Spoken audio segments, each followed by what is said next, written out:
గట్టి పూనిక జయించి తీరవలనని శ్రీరాముడు, చావుకైనను తెగించి పోరాడవలను అని రావణుడు గట్టి పూనిక వహించిన వారే సమరమునకు తమ బల పరాక్రమలను పూర్తిగా ప్రదర్శించసాగిరి. సమరం నందు తమ బల పరాక్రమను పూర్తిగా ప్రదర్శించసాగిరి. రాముని రథంపై ఉన్న ఇంద్రధ్వజములను పడగొట్టుటకే బాణములు వేసను. కానీ ఆ బాణములు ఇంద్ర రథంపై ఉన్న ధ్వజమును తాకకే రథశక్తి ప్రభావన అవి నిర్వీర్యమై నేలపై పడిపోయాను. అంతట శ్రీరాముడు ధనుస్సు చేబూని వాడియైన బాణమును రావణ ధ్వజంపై వేసను. ఆ బాణం రావణుని ధ్వజమును ముక్కలు గావించి భూమిని చీల్చుకొని పోయాను. రావణుని ధ్వజం నేల పాలయ్యాను. అంతటా రావణుడు క్రోధోదిక్కుడై అసహనంతో ఊగిపోవచ్చు అవిచ్ఛిన్నంగా శరములను ప్రయోగించెను. రావణుడు శరములతో రాముని రథాశ్వములను కొట్టెను. బాణ ప్రహారంలో గురైనను ఆ దివ్య అశ్వములు ఏమాత్రము త్రోటుపడలేదు. కనీసం తమ స్థానంలో నుండి కదలలేదు. అంతటా రావణుడు కోపోద్రిక్తుడై రెట్టించిన కోపంతో మరలా వాటిపై శరములను ప్రయోగించెను.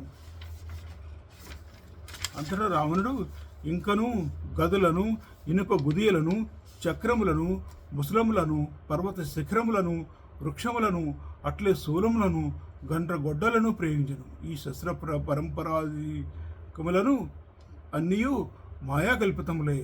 ఈ సంకుల సమరం భయంకరమైన ప్రతిధ్వనులతో ఎల్లరకును ఆందోళన కలిగించు భీతిని కొల్పుచుండెను. ఆ మహాయుద్ధమున అవిచ్ఛిన్నంగా ప్రయుక్తములైన వివిధముల శస్త్రములన్నింటినీ క్రోధావేశపరుడైన శ్రీరాముడు తన శరములతో నివారించెను. అప్పుడు అవి శ్రీరాముని రథమును వీడి వానర బలములపై పడెను.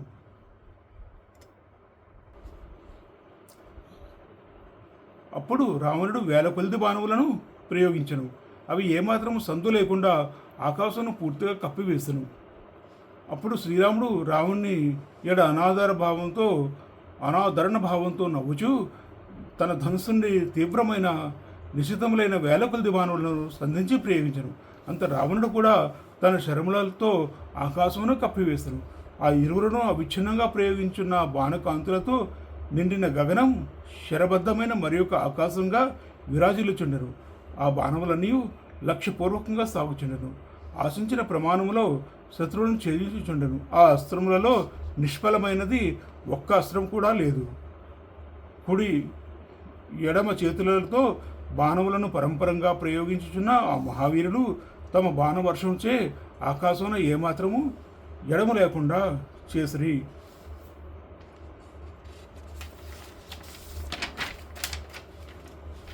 రావణుని హైములపై సారథిపై శ్రీరాముడు రఘువరుని రథాశ్వములపై సారథిపై దశగ్రీవుడు దెబ్బతీయుచుండిరి. ఇట్లు వారు పరస్పర ప్రతీకారములతో ఘోర యుద్ధమును అద్భుతంగా కొనసాగించుచుండిరి.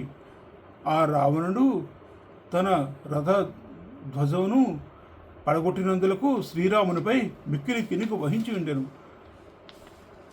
110వ సర్గం అండి. శ్రీరాముని బాణములచే ఖండితములవుతున్న రావణుని శిరస్సులు మరల మొలుచుచుండుట, శ్రీరాముడు ఆలోచనలో పడుట. ఆ రామరావణుల రథసారథులు తమ రథములను ఒకసారి మండలాకృతిలోను మరి ఒకసారి సూటిగాను నడిపించుచుండిరి. ఒక్కొక్కసారి ముందుకు సాగి వెనుకకు తగ్గుచుండిరి. ఇట్లు వారు బహువిధములుగా తమ సారథ్య నైపుణ్యములను చూపుచుండిరి. శత్రు బాణములను నివారించే విషయములను వారు గమన వేగములను చూపుచుండిరి. ఆ రామరావణులు పరంపరగా శరములను కురిపించుచుండగా వారి రథములు జడివానలను కురిచున్న మేఘముల వలె కథన రంగమున సంచరించినవి. ఆ రెండు రథములు అనేక విధముల గతులను ప్రదర్శించి పిమ్మట ఎదురెదురుగా చేరి నిలిచి ఉన్నవి. ఆ సమయన అభిముఖములుగా నిలబడి ఉన్న ఆ రథముల యొక్క కాడితోనూ గుర్రముల ముఖములతోనూ పతాకములతోనూ ఢీకొనెను. అంతటా సమరసమర్థుడైన శ్రీరాముడు వాడి అయి మెరయుచున్న 4 బాణములను ధనుస్సునందు ఎక్కుపెట్టి ప్రయోగింపగా వాటి ధాటికి రావణుని రథాశ్వములు వెనకడుగు వేసినవి. అది చూసి ఆ నిశాసురుడు పదునైన బాణములను రామునిపై ప్రయోగించను. బలశాలి అయిన రావణుడు తీవ్రంగా కొట్టినను ఆ శ్రీరాముడు ఏమాత్రము చెక్కు చెదరలేదు, ఎద చెందలేదు. పిమ్మట ఆ రావణుడు ఇంద్ర సారథి అయిన మాతలపై గురిపెట్టి పిడుగుపాటు స్వరములను తలపింపు చేసి ధ్వనులతో సాగిడి బాణములను ప్రయోగించెను. మహావేగం గల ఆ రావుని శరములు మాతలి శరీరమున పడినను అతడు దివ్యశక్తి సంపన్నుడొకటి వలన అవి అతన్ని కొంచెం ఆయనను బాధింపలేదు, మూర్ఛల చేయలేదు. అంతటా శ్రీరాముడు తనను కొట్టిన దానికంటే ఎక్కువగా భావించుచు పరంపరగా శరములను ప్రయోగించి రావణుని యుద్ధ విముని గావించెను. మరుక్షణమే శ్రీరాముడు ఒక్కొక్కసారి 20 బాణములు, 30 బాణములు, 60 బాణములు, 100 బాణములు, 1000 బాణములు, 1000 కొలది బాణములను రావణుని రథంపై వర్షింపచేశాను. అంతటా రావణుడు కూడా రణరంగమునందు గదలను, ముసలములను వర్షింపచేసి రాముని దెబ్బతీశాను. ఆ విధంగా రావణుల మధ్య సంకుల సమరం కొనసాగుచుండెను. సప్త సముద్రములు క్షోభకు గురి అయ్యాను. పాతాళమున నివసించిన నాగులు, దానవులు అందరూ వ్యధ చెందిరి. భూమండలమంతయు చలించెను. సూర్యుడు తేజోరహితుడయ్యను. వాయువు వీచుట మానివేశను.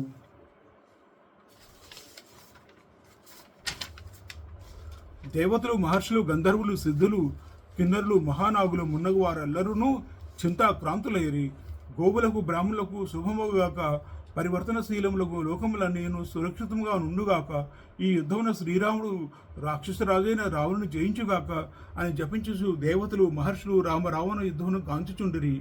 పిమ్మట గంధర్వులు, అప్సరసులు నిరుపమానమైన ఆ మహాసంగ్రామమును గాంచిరి.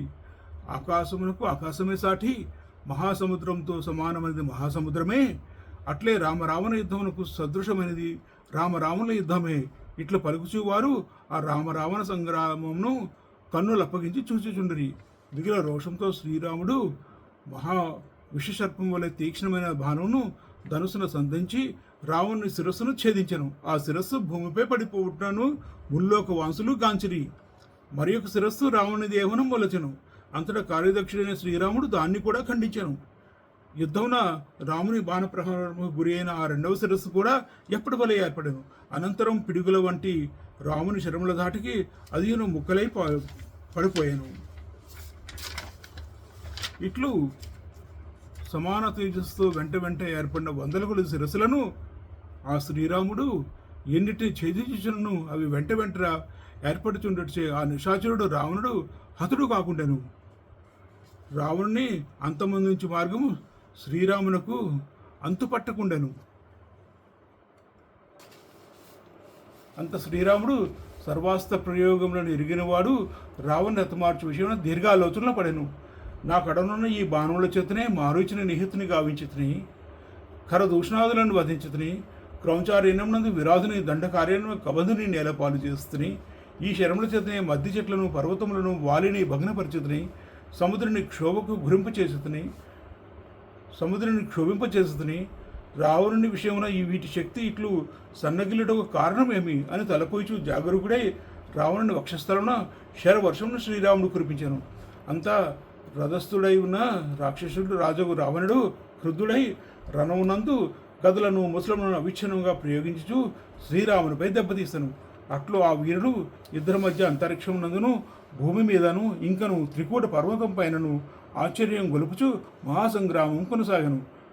దేవతలు, దానవులు, యక్షులు మొదలగు వారు చూచుచుండగా ఆ ఘోర సమరం అహోరాత్రములు ప్రవర్తిల్లును.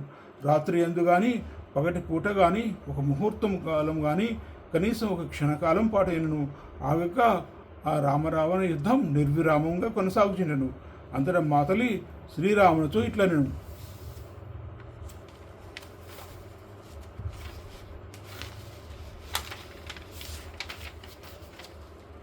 అంత మాతలి, ఓ రఘువీరా, ఏమియూ ఎరుగని వారి వలె నీవు అతన్ని ఇట్లు అనుసరించుచుంటివి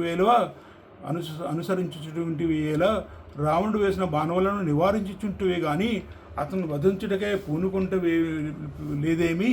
ప్రభు, ఇతని చంపుటకై బ్రహ్మాస్త్రమును ప్రయోగింపము, మానవుని చేతిలోనే ఇతడు అసువులను కోల్పోవును అని దేవతలు చెప్పిన సమయం నేడు ఆసన్నమైనది. శ్రీరామునకు బ్రహ్మాస్త్ర విషయం జ్ఞప్తికి తెచ్చాను. ఈ విధంగా మాతలి పలుకలను వినిన వెంటనే శ్రీరామునకు బ్రహ్మాస్త్ర విషయం స్ఫురణకు వచ్చను. బ్రహ్మ, ఇంద్రుడు, అగస్త్య మహర్షి శ్రీరాముని కడుకు ఈ బ్రహ్మాస్త్రం బ్రహ్మ ద్వారా ఇంద్రునకు, ఇంద్రుడి ద్వారా అగస్త్య మహర్షికి, అగస్త్య మహర్షి ద్వారా శ్రీరామునకు చేరెను.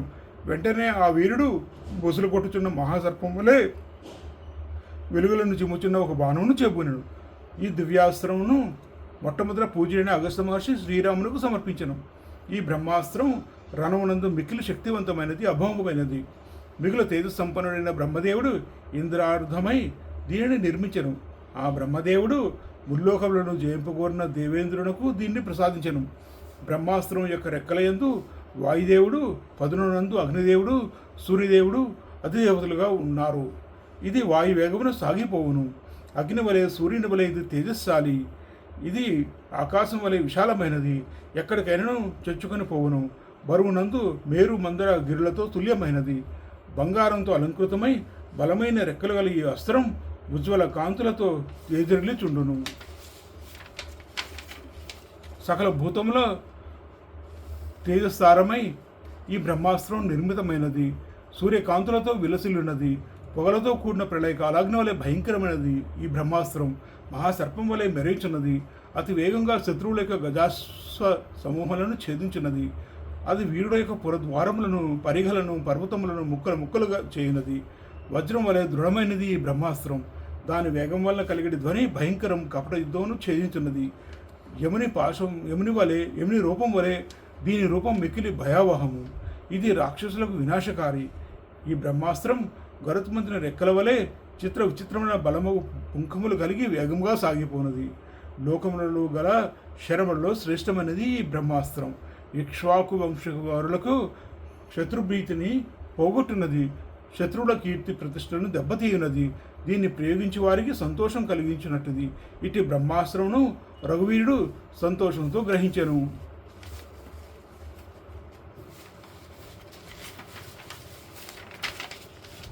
మహాబల పరక్రమ సంపన్నుడైన శ్రీరాముడు వేద మంత్రములతో విద్యుక్తంగా అభిమంత్రించి ఆ బ్రహ్మాస్త్రమును ధనుస్సునందు ఎక్కిపెట్టెను.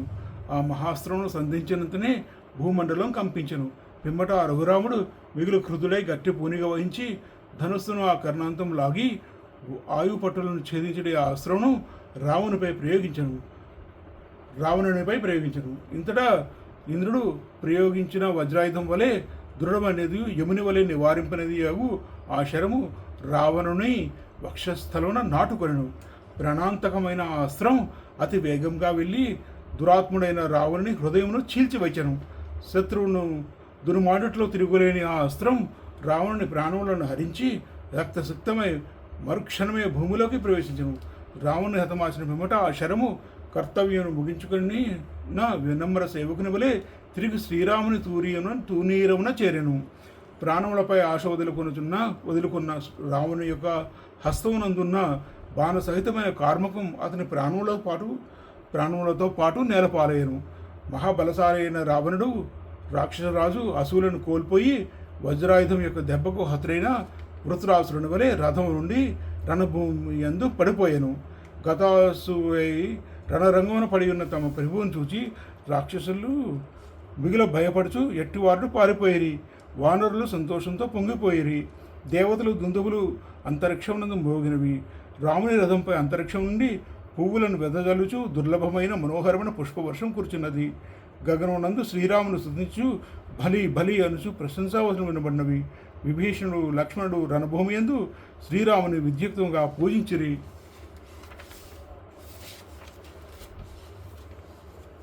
రావణుని బ్రతికై విభీషణుడు పరితపించుట. విభీషణుడు వరదించి అనంతరకారణము శ్రీరాముడు ఆజ్ఞాపించుట.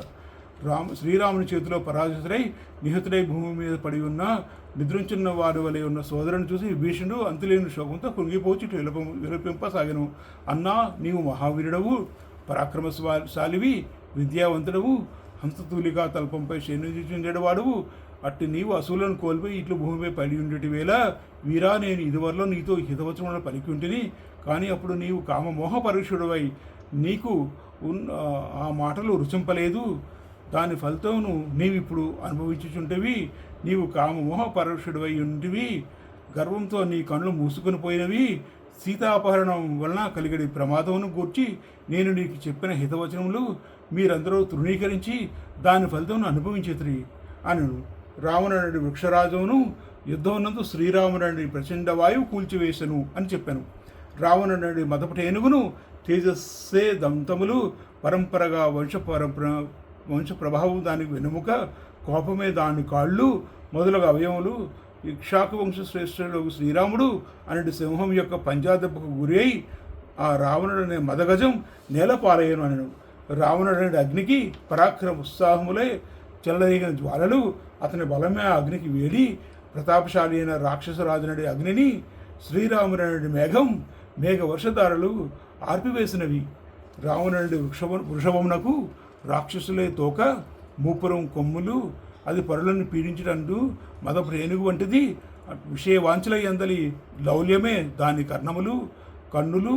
అట్టి రావణ వృషభరాజవును శ్రీరాముడనడి పెద్ద పులి హతమార్చినది అని పలికెను. అంతటా శ్రీరాముడు, విభీషణ, ఇతడు నీకు వలె నాకును గౌరవార్హుడే, మరణం చెందిన వాళ్ళందరికీ గౌరవార్హులే అని చెప్పి రావణుడికి ఉత్తమ లోకములు కలుగుటకై అంత్యక్రియను చేయటకే ఆజ్ఞ ఇచ్చాను.